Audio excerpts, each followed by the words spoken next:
Sarah Rector was born in 1902 in Indian Territory, now Oklahoma, to formerly enslaved parents who were considered Creek freedmen. Like other black members of native tribes after the Civil War, her family was granted land through the Dawes Allotment Act. In 1911, a seemingly worthless parcel of land, 160 acres, was allotted to the 10-year-old girl. But what no one expected was that her land sat on top of one of the richest oil reserves in the state. Within 2 years, oil was struck, and Sarah began earning over $300 a day, roughly equivalent to $9,000 per day in today's money. By 1913, she was dubbed the richest Negro girl in America.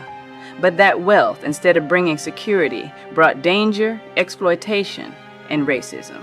Because she was black, Oklahoma law at the time required that a court-appointed white guardian manage her estate, no matter how capable her parents were. Her guardianship was transferred from her family to a white man named T.J. Porter, someone familiar to the Rectors, but still an outsider placed in control of her growing fortune. Once news of her wealth spread across the country, Sarah became a national curiosity.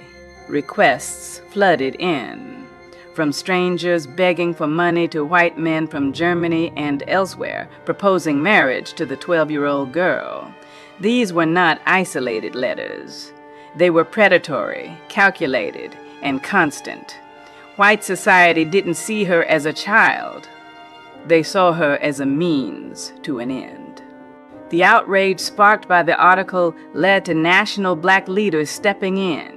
Booker T. Washington and W.E.B. Du Bois both became involved, voicing concern over her welfare and the systemic racism driving her mistreatment. Sarah would eventually attend the Tuskegee Institute and later live a relatively quiet life. But what happened to her was a clear example of how the system tried to strip wealth and autonomy from black families, especially black children, under the guise of guardianship and protection. Sarah Rector's story is not just about oil. It's about how white institutions attempted to control a black child's fortune, independence, and life, while claiming it was for her own good.